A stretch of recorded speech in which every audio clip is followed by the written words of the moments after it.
प्रिय मित्रों, जय श्री कृष्ण। मुहूर्त ज्योतिष पर मैं आचार्य डॉक्टर विष्णु कुमार मिश्रा आपका बहुत बहुत स्वागत करता हूं। आज हम इस स्पेशल एपिसोड पर, इस खास वीडियो पर भारतीय होनहार छात्र छात्राओं के लिए अत्यंत महत्वपूर्ण टॉपिक, अत्यंत महत्वपूर्ण विषय वस्तु लेकर के उपस्थित हुआ हूँ। आज हम यूपीएससी के अंतर्गत आने वाली कुछ महत्वपूर्ण पद जैसे आईएएस, आईपीएस, आईएएफएस आदि आदि अत्यंत गौरवशाली उच्च पदों के नौकरियों के संदर्भ में हम आपसे इस वीडियो पर विशिष्ट चर्चा करेंगे। खास तौर से ज्योतिष के जिज्ञासुओं के लिए यह अनुपम और महत्वपूर्ण वीडियो साबित होगा। पर मैं विषय क्रम में आगे बढ़ूं उससे पहले आपसे आग्रह, अगर आपने अभी तक हमारे इस चैनल को सब्सक्राइब नहीं किया है तो प्लीज चैनल को सब्सक्राइब करें, साथ ही नोटिफिकेशन बेल को भी प्रेस कर लें। अगर आप अपनी या अपनों की जन्म कुंडली का बृहद प्रेडिक्शन कराना चाहते हैं, विश्लेषण कराना चाहते हैं, अथवा किसी भी किस्म का हमसे ज्योतिषीय परामर्श प्राप्त करना चाहते हैं, अथवा उत्तम क्वालिटी के रियल राशि रत्न आदि प्राप्त करना चाहते हैं, तो आप स्क्रीन पर फ्लैश हो रहे नंबरों पर हमसे संपर्क कर सकते हैं। आप सोच सकते हैं समथिंग प्रतिवर्ष 15 लाख से अधिक लोग लोक सेवा आयोग में आवेदन करते हैं। उसमें वह मुश्किल 13-14-15 हजार लोग ही चयनित हो पाते हैं। सिविल सर्विसेज के लिए रात दिन कितनी कठिन मेहनत करनी पड़ती है, कितना परिश्रम करना पड़ता है, कितने दौर से गुजरना पड़ता है। मैं तो ये कहना चाहूंगा कि फलक को जिद है बिजलियां गिराने की, फलक को जिद है बिजलियां गिराने की, तो हमें भी जिद है वही आशियां बनाने की, तो हमें भी जिद है वही आशियां बनाने की। अगर लक्ष्य निर्धारित कर लिया जाए और लक्ष्य को टारगेट करके सही दिशा पर सही मेहनत की जाए कि सफलता कदम चूमेगी। किसी शायर ने कहा है कि मंजिलें उन्हीं को मिलती हैं, मंजिलें उन्हीं को मिलती है जिनके सपनों में जान होती है, पंखों से कुछ नहीं होता, हौसलों में उड़ान होती है, हौसलों में उड़ान होती है। अतः मैं विषयांतर नहीं होना चाहता, सीधा ग्रहों की चर्चा करता हूं। यूं तो सभी ग्रहों का अपना अपना विशिष्ट स्थान है, रहता है।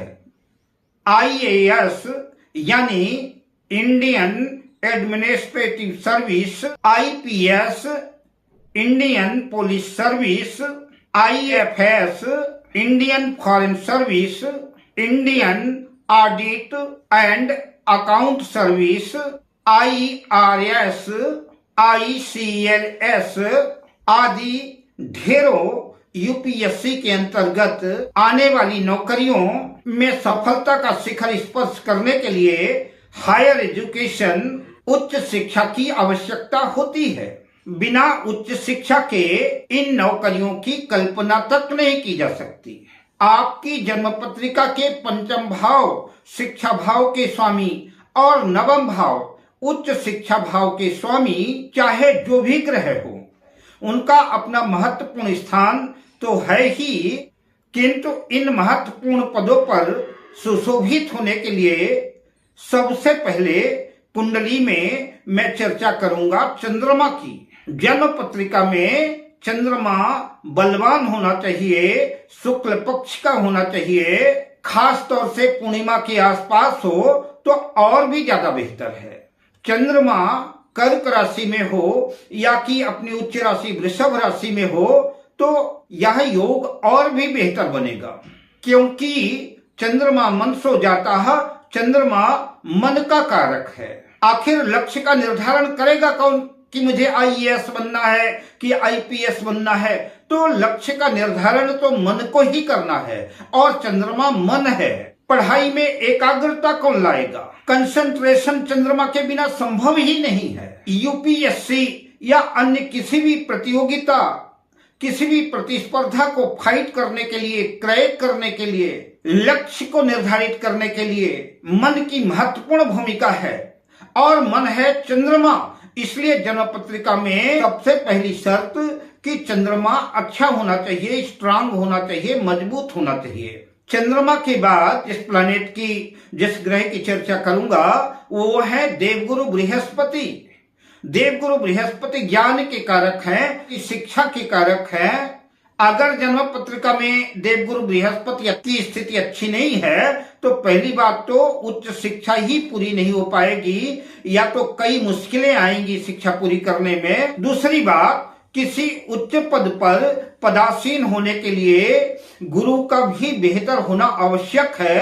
गुरु के कृपा के बिना उच्चाधिकारी बनना मुश्किल है। खास तौर से IAS के लिए गुरु का स्ट्रांग होना, गुरु का मजबूत होना, बलवान होना अत्यंत आवश्यक है। जबकि IPS के लिए जन्म पत्रिका में मंगल की स्थिति अच्छी होनी चाहिए, मंगल को बलवान होना चाहिए, क्योंकि मंगल शौर्य है, मंगल पराक्रम है, मंगल तेज, ओज, साहस है। इसलिए IPS के लिए मंगल की महत्वपूर्ण भूमिका हो जाती है। बुध बुद्धि का, विवेक का, वाणी का, वाक्य चातुरता का, वाक्य पटुता का, बुद्धि का, ज्ञान का, विवेक का ग्रह है। उत्तम शिक्षा अर्जित करने के लिए जन्म पत्रिका में चंद्रमा का, देवगुरु बृहस्पति का और बुध का, इन तीनों ग्रहों का मजबूत होना, बलवान होना अच्छा माना जाएगा। अगर ये तीनों ग्रह कमजोर हैं तो अच्छी शिक्षा हो नहीं पाएगी। गुरु के बाद शुक्र का भी महत्वपूर्ण स्थान है। गुरु के बाद शुक्र ही ऐसा ग्रह है जो नैसर्गिक शुभ है। शुक्र सरकारी नौकरी के हिसाब से बेशक नजरअंदाज कर दिया जाता हो, लेकिन उच्च पदों पर जाने की सोच शुक्र के बिना पैदा कौन करेगा? उच्च पदों पर जाने की जो सोच है, उच्च पदों पर सुशोभित होने का जो विचार है, वो चंद्रमा के बाद शुक्र ही करेगा। शुक्र लग्जरी का कारक है, शुक्र शानो शौकत का ग्रह है, शुक्र ऊंची उड़ान का ग्रह है। शुक्र को हर चीज ब्रांडेड चाहिए। शुक्र छोटी मोटी चीजों से समझौता नहीं करना चाहता। अगर उच्च पदों पर जाना है, हमको छोटी मोटी नौकरी नहीं चाहिए, तो उसके लिए जन्म पत्रिका में शुक्र का भी बेहतर होना आवश्यक है। अगर आप चाहे जितनी ऊंची से ऊंची नौकरी कर लें, जितने अच्छे से अच्छे पद पर आप पदस्थ हो जाए, लेकिन अगर जन्म पत्रिका में शुक्र की स्थिति बेहतर नहीं है तो आप अपने पद पर ग्लैमर पैदा नहीं कर पाएंगे। आप अपनी छाप, अपना प्रभाव अपने पद पर नहीं छोड़ पाएंगे। आपके व्यक्तित्व में, आपके ग्लैमर में शुक्र निखार पैदा करता है, उत्कृष्टता पैदा करता है, आपकी एक अलग पहचान बनाता है। तो मैंने जिन ग्रहों की बात अभी तक की, ये ग्रह है तो आपके अंदर एक सोच पैदा करेंगे, आपके अंदर जिज्ञासा पैदा करेंगे, उच्च शिक्षा देंगे, प्रतियोगिता, कंपटीशन क्रैक कराएंगे। पर कंपटीशन फाइट करके जाएंगे कहां? तो सरकार के पास जाना पड़ेगा। तो सरकार कौन है? सरकार है सूर्य। सूर्य आत्मविश्वास है, सूर्य आपका कॉन्फिडेंस है। सफलता आपके सामने कुछ पल की ही दूरी में खड़ी है, लेकिन आपका आत्मविश्वास नहीं है, आपका कॉन्फिडेंस डामाडोल हो रहा है। तो पहली बात तो आपकी शिक्षा पूरी नहीं हो पाएगी, और दूसरी बात, अगर आपका कॉन्फिडेंस ठीक नहीं है, आपका आत्मविश्वास ठीक नहीं है, तो सफलता मिलना भी मुश्किल हो जाएगा। अतः अच्छी जॉब्स पाने के लिए कंपटीशन फाइट करना पड़ेगा, और कॉन्फिडेंस के बिना, आत्मविश्वास के बिना प्रतियोगिता, प्रतिस्पर्धा को, कंपटीशन को क्रैक करना मुश्किल होगा। और किसी उच्च पद पर अगर पदासीन हो भी गए तो पूरे मनोयोग से आप काम नहीं कर पाएंगे। सूर्य पद, प्रतिष्ठा, मान सम्मान का कारक है। इसलिए उत्तम शिक्षा अर्जित करने के बाद आपकी कार्य क्षमता, आपकी प्रतिभा, आपका टैलेंट सरकार को भी समझ में आना चाहिए, तभी तो सरकार आपको लेगी। सरकार आपको जिस पद पर लेना चाहती है, सरकार जो आपको उत्तरदायित्व सौंपना चाहती है, वास्तव में आप उसके काबिल हैं कि नहीं हैं, वास्तव में आप उसके हकदार हैं कि नहीं हैं, उसके लिए आपका आत्मविश्वास, आपका कॉन्फिडेंस छलकना चाहिए। अगर जन्म पत्रिका में सूर्य मेष राशि में या कि सिंह राशि में स्थित है या फिर मित्र राशि में भी है, तब भी चलेगा, किंतु सूर्य का बलवान होना आवश्यक है। बात शनिदेव की करें तो शनिदेव न्यायाधीश हैं। आपने इस पद पर आने के लिए आपने ईमानदारी से कितनी मेहनत की है, इस पद के प्रति आपकी कितनी निष्ठा है, इसका प्रतिफल शनिदेव करेंगे। कितने मनोयोग से आपने मेहनत की है, शनिदेव आपकी मेहनत को, आपके रिजल्ट को आपके सामने रख देंगे। शनिदेव न्यायाधीश तो हैं, दास भी हैं, नौकर भी हैं। अतः उत्तम नौकरी के लिए जन्म पत्रिका में शनिदेव का बलवान होना आवश्यक है। आप उन सरकारी कर्मचारियों की कुंडली देख लीजिए, इनकी जन्म पत्रिका में शनिदेव कमजोर हैं, उनके जीवन में, उनके कैरियर में, उनकी नौकरी में उतार चढ़ाव का सामना करना पड़ा होगा या करना पड़ेगा। निश्चित रूप से ऐसे लोगों के जीवन में संघर्ष पैदा होता है। इसलिए करियर के क्षेत्र में कोई कठिनाई ना आए, कोई मुश्किल ना आए, उसके लिए जन्म पत्रिका में शनिदेव का बलवान होना आवश्यक है। मंगल शौर्य है, पराक्रम है और राहु भी कूटनीतिज्ञ है। राहु का अगर केंद्र त्रिकोण के स्वामियों से संबंध बनता है तो उत्तम किस्म का राजयोग निर्मित होता है। तो इसलिए सभी ग्रहों का अपना अपना कारकत्व है, सभी ग्रहों की अपनी अपनी महती भूमिका है। यद्यपि सभी कुंडलियों में सभी ग्रह अच्छे तो नहीं हो सकते, सभी ग्रहों की अच्छी पोजीशन नहीं रह सकती, किंतु कुंडली में जितने अधिक से अधिक ग्रह बेहतर हों, कुंडली में जितने अधिक से अधिक राजयोग निर्मित हों, जन्म पत्रिका उतनी ही बेहतर मानी जाएगी। जहां किसी भी उत्तम शिक्षा को प्राप्त करने के लिए जन्म कुंडली का पंचम भाव जो शिक्षा का भाव है और जन्म कुंडली का नवम भाव जो उच्च शिक्षा का भाव है और भाग्य का भी भाव है, उच्च शिक्षा के साथ साथ भाग्य का भी साथ मिले, भाग्य का भी सपोर्ट मिले तो और भी ज्यादा बेहतर बात होगी। अतः पंचम भाव और नवम भाव और इनके स्वामी बेहतर होने चाहिए। शिक्षा चाहे जितनी अच्छी हो, किंतु अगर जन्म कुंडली का दसम भाव कमजोर है, जन्म कुंडली का छठा भाव भी कमजोर है और दसम भाव के स्वामी और छठे भाव के स्वामी भी अगर कमजोर स्थिति में है, तो फिर उत्तम शिक्षा के बाद भी नौकरी मिल पाना मुश्किल होगा। कुंडली का तीसरा भाव यह पराक्रम का भाव है और दसम भाव से छठा भाव है, इसलिए आपके कैरियर के शत्रुओं का भाव है। तीसरा भाव भी जो है मजबूत होना चाहिए, बलवान होना चाहिए, तभी आप अपने नौकरी में, आप अपने कैरियर के शत्रुओं का मुकाबला कर पाने में सक्षम होंगे। कई बार ऐसा देखा गया है कि जन्म कुंडली का तृतीय भाव अगर कमजोर है और नवम भाव अगर कमजोर है, तो ऐसे में उच्चाधिकारी की तो बात छोड़िए, बड़ी नौकरियों की बात छोड़िए, कई बार ऐसे जातक चपरासी की नौकरी के लिए भी तरस जाते हैं। इसलिए जन्म पत्रिका का तृतीय भाव और नवम भाव भी अच्छा होना चाहिए, बेहतर होना चाहिए। और बात लग्न की करें तो लग्न जो है पूरी जन्म कुंडली के राजयोगों का भोक्ता है, इसलिए लग्न और लग्नेश को तो बलवान होना ही चाहिए, स्ट्रांग होना ही चाहिए। पराक्रम दिखाएगा कौन? लग्नेश दिखाएगा। नौकरी करेगा कौन?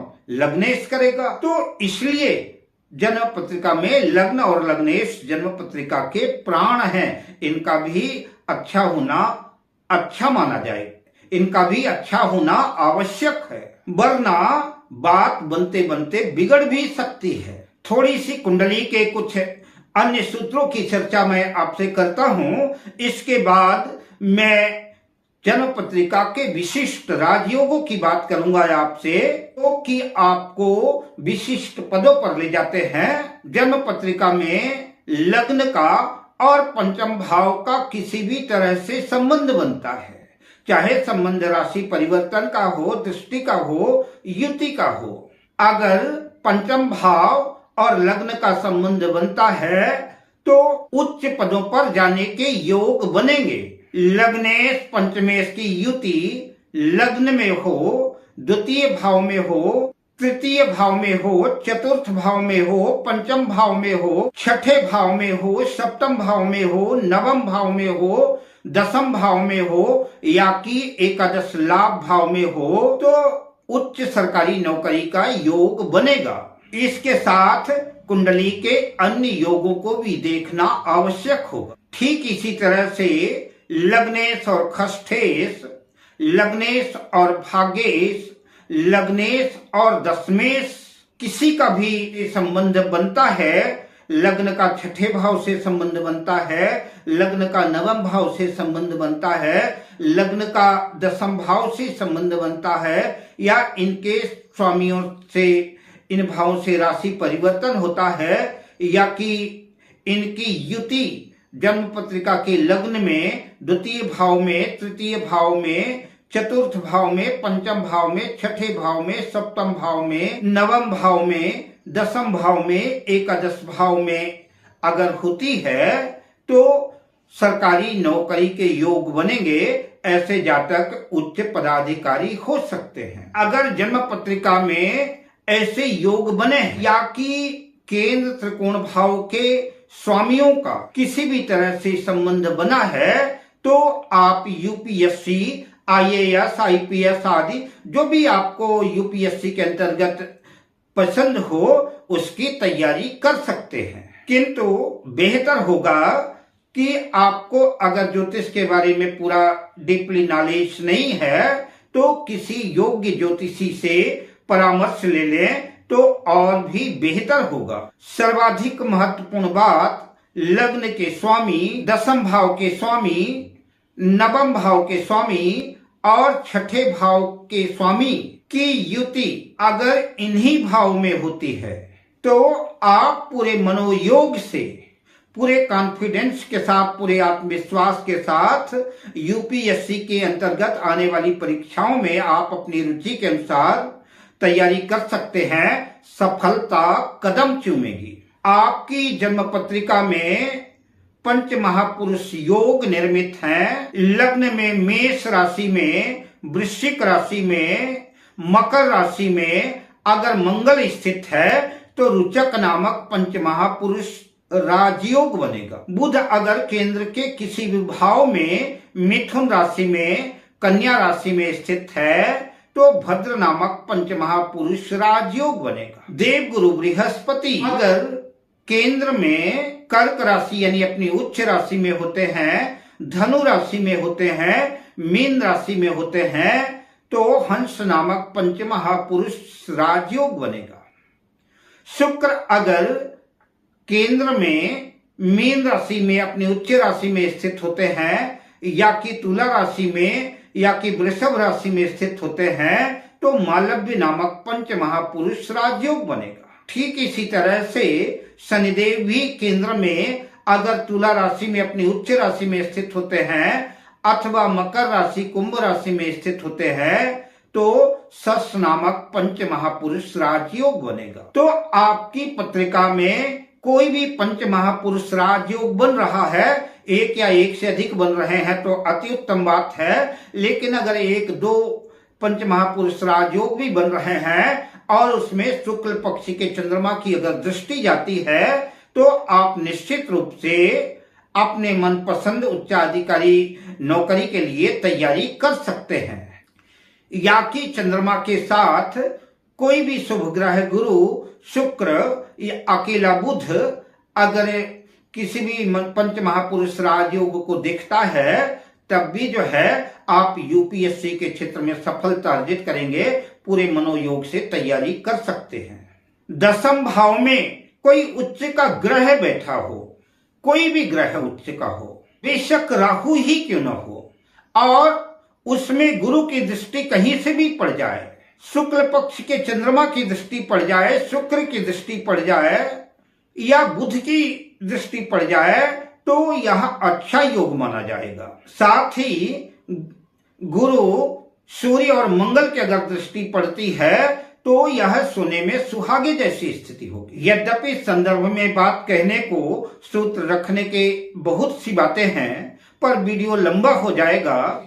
अन्य बातों को, अन्य सूत्रों को किसी दूसरे वीडियो पर पुनः चर्चा करेंगे। आइए मैं विशिष्ट राजयोगों की श्रृंखला में प्रवेश करते हैं। भारतीय लोक सेवा आयोग, इंडियन एडमिनिस्ट्रेटिव सर्विस, IAS के लिए कुंडली में सूर्य और शनि का संबंध दसम भाव से या कि दसम भाव के स्वामी के साथ होना आवश्यक है। बात IPS की करें तो IPS के लिए, इंडियन पुलिस सर्विस के लिए मंगल की महत्वपूर्ण भूमिका हो जाती है।